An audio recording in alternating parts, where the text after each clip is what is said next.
কি শব্দটা দেখেই ভয় লাগছে? দেখো খুব সহজে কিন্তু আমি এটাকে প্রোনাউন্স করতে পারি, যেমন কি ইনভেস্টিগেটিভ, ইনভেস্টিগেটিভ, ইনভেস্টিগেটিভ। ওকে, সো এই যে ট্রিক, এটাই কিন্তু আমরা আজকের ক্লাসে শিখব, কাজেই ক্লাসটি অবশ্যই এন্ড পর্যন্ত করবে। সো ফার্স্ট বেসিক শব্দ আমরা নেব, এই শব্দটাকে পরে করছি আমরা, এটাতে একটা নতুন ট্রিক আমরা শিখব। সো খুব ইজি একটা শব্দ এবং পরিচিত একটা শব্দ। সো এই শব্দটাকে ফার্স্ট আমরা ভেঙে নেই। দেখো ভেঙে ভেঙে উচ্চারণটা করতে হবে, এটাই হচ্ছে মেন ট্রিক। যদিও এই বিষয়ে বেশ কিছু পার্ট এর আগে আমি চ্যানেলে আপলোড করেছি, তোমরা ভিজিট করো, অবশ্যই দেখতে পারবে, কিংবা ডেসক্রিপশন দেখো, সেখানে অবশ্যই সেগুলো লিঙ্ক পেয়ে যাবে। সো এখানে আমরা জানি যে এস ই নিতে পারি, কিন্তু এনটাকেও নিতে হবে, কারণ কি এন এস দুটো কনসোনেন্ট পাশাপাশি রয়েছে, মাঝখান থেকে ভাঙতে হবে। তাহলে আমরা পাবো S E N, Sen, Sen. এরপরে এস আই নিতে হবে, কারণ কি টি এখানে একা রয়েছে, তাহলে তার সামনের থেকে নিতে হবে। দেখো যখন দুটো কনসোনেন্ট থাকবে তখন মাঝখান থেকে, আর যখন একটাই কনসোনেন্ট থাকবে তখন তার সামনের থেকে। তাহলে এস আই সি, সেন, সি। টি আই ভিই, দেখো এটা কিন্তু প্যাটার্ন, ওয়াট প্যাটার্ন, যখন দেখবে টি আই ভিই থাকছে তখন তার উচ্চারণ কিন্তু টিফ হবে, T I V E, tive, sen, si, tive. তো অ্যাকচুয়ালি শব্দের শেষে বানানে কিন্তু ভি এর পরে ই আসে, টিআই ভি দিলেও কিন্তু টিফ হয়ে যায়, বাট এটা প্যাটার্ন, ভি এর পরে ই আসবে। এরকম অনেক শব্দ রয়েছে, বানান তোমাদের আমি যখন শেখাবো তখন এই বিষয়গুলো নিয়ে ডিসকাস করব। এখন জাস্ট মাথায় রাখবে টিআই ভিই, টিফ। ওকে, সো একই প্যাটার্নে পরবর্তী শব্দ আই এন, এটা নিতে হবে, কারণ কি এন এস দুটো কনসোনেন্ট পাশাপাশি, মাঝখান থেকে আমরা ভেঙে দেব, তাহলে আই এন, এটা একটা পার্ট ইন। এর আগে যে শব্দটা আমরা শিখেছিলাম সেটা কি ছিল? সেনসিটিভ, তাই না? সেনসিটিভ আগের শব্দটা আমরা দেখছি, এখানে জাস্ট ইন প্রিফিক্সটা অ্যাড করা হয়েছে, তাহলে in sensitive, insensitive. Okay, so এই শব্দের অর্থ হচ্ছে অনুভূতিহীন, যার মধ্যে অনুভূতি নেই। ওকে, সো সেটা হচ্ছে ইনসেনসিটিভ। তো অবশ্যই ওয়ার্ডস মিনিংগুলো কিন্তু মাথায় রাখবে। আচ্ছা, পরবর্তী শব্দ, এখানেও কিন্তু এন এফ দুটো কনসোনেন্ট পাশাপাশি রয়েছে, মাঝখান থেকে আমাদের ভেঙে দিতে হবে। সো এখানেও আমরা পাবো আই এন, ইন। এবার এফ ও আর, এটা নিতে হবে, কারণ কি আর এম দুটো কনসোনেন্ট পাশাপাশি রয়েছে, মাঝখান থেকে ভাঙতে হবে, তাহলে F O R, for, in, for, in, for. এবার এম এ, এটা নিতে হবে, কারণ টি একা রয়েছে, টি এর সামনের থেকে নিতে হবে, M A, ma, in, for, ma. আর টি আই ভিই, এটা একটা part, tive, in, for, ma, tive, informative, informative. তো এই শব্দের অর্থ শিক্ষামূলক বা শিক্ষামূলক তথ্যমূলক যে বিষয়গুলো, সেটাকে আমরা বলবো ইনফরমেটিভ। ওকে, মাথায় রাখবে। এবার আমার সাথে সাথে কিন্তু তোমরাও এটাকে প্রোনাউন্স করবে, সো এক্ষেত্রে তোমাদের জড়তা কাটবে। এবার পরবর্তী যে শব্দ, এটা একটু দেখে নেই। সো এখানেও যদি আমরা ভেঙে নেই তাহলে পি আর একসাথে নিতে পারি, বাট ফাউলকে তো রাখতেই হবে, কাজেই আমাদের ওকেও নিতে হবে।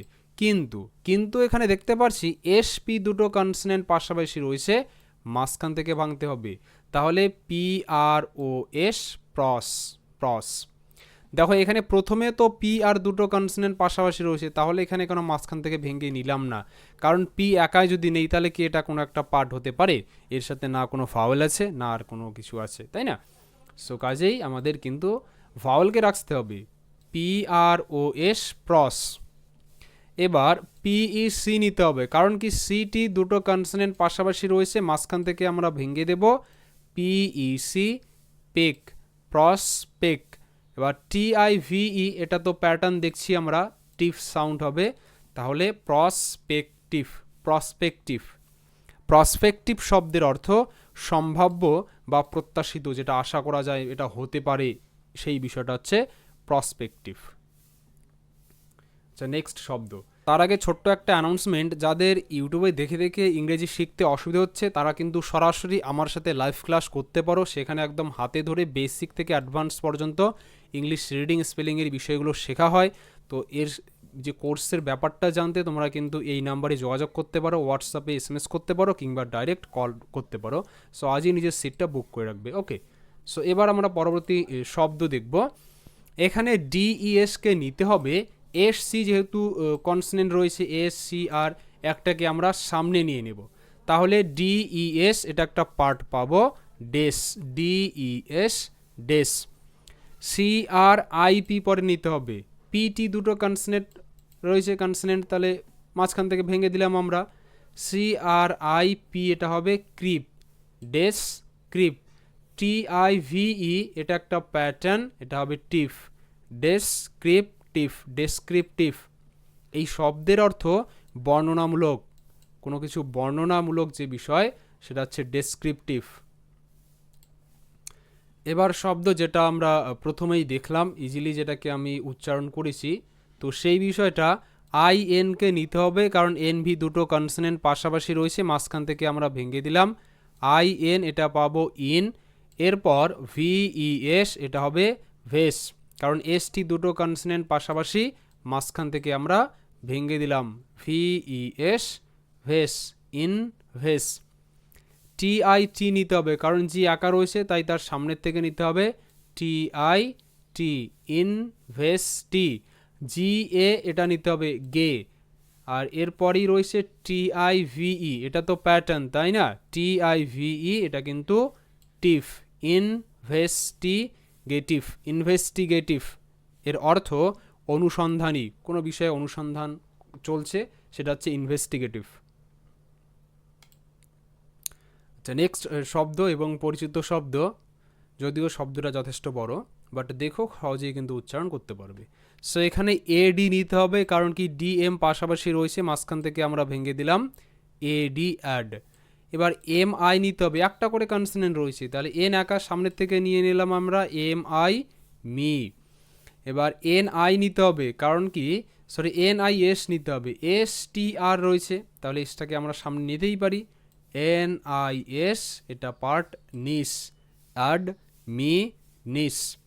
টি আর এ নিতে হবে, টি আর এ ট্রে, ট্রে, পরে টি আই ভিই থাকে, এটাকে আলাদা রাখতে হবে, তো এটা প্যাটার্ন আমরা জানি, টিফ উচ্চারণ, অ্যাড মি নিস ট্রে টিফ, অ্যাডমিনিস্ট্রেটিভ।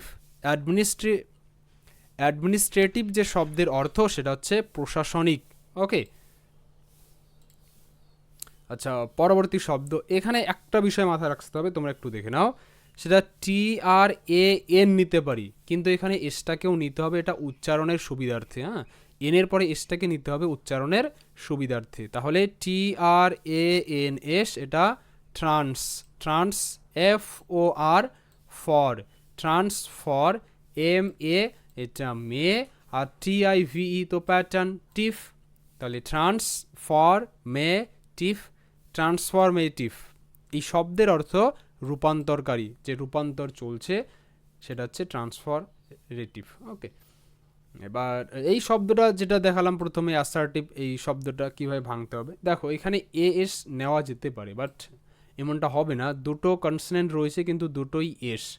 সো দেখবে যখন ইংরেজির ক্ষেত্রে দুটো কনসনেন্ট সেম থাকে, মানে ডাবল লেটার থাকে, সাউন্ড কিন্তু একটা হয়, কাজেই আমরা পুরোটাকে একসাথে নেব, A double S E R asser, R T I V E tive, assertive. বোঝা গেল?